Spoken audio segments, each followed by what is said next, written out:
I'm Susan Odell. Welcome to the Foodell Kitchen. Knives, they're really important, and they're the second most important tool you can have in your kitchen, the first being your own little hands. When you go to buy a knife, you need to look for a few things.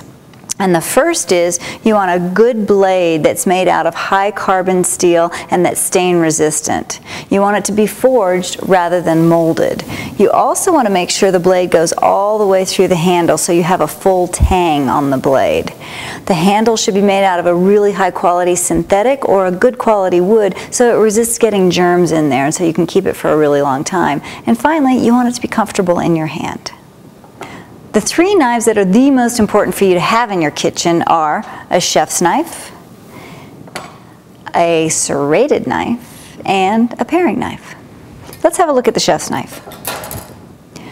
This chef's knife that I've been holding up is a 10-inch chef's knife. It's very long. 10 inches is measured from the bolster, where you hang on to it, to the tip of the knife. This is really good for chopping parsley and some other big jobs that you've got in the kitchen, but it can be a little unwieldy for some people, so be sure you pick it up and try it. Go to a good store that knows about knives when you're shopping. This is an 8-inch chef's knife, exactly the same, 2 inches shorter. And this is a 6-inch. Some people are a lot more comfortable starting out with a shorter blade. There's also something that's not really a chef's knife. It's called a Santoku knife, but it does the same job as a chef's knife.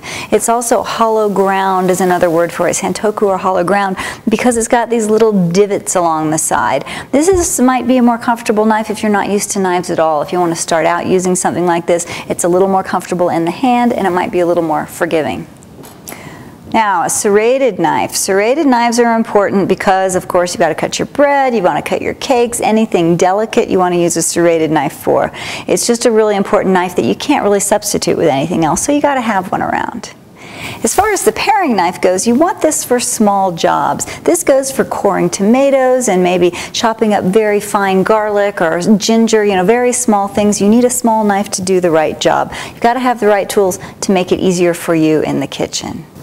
I've gathered my knives over years of culinary experience. I bought a set in culinary school. Some of those are still good, some of them I've given away, but most of my knives come from Henckels. Henckels has a good variety of brands. They've got a lower end quality that is molded rather than forged, so try and stay away from that if you can afford it, and look for their forged varieties. Try the Henckels Classic or their Twin series.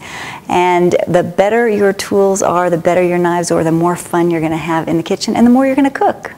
Bon appetit.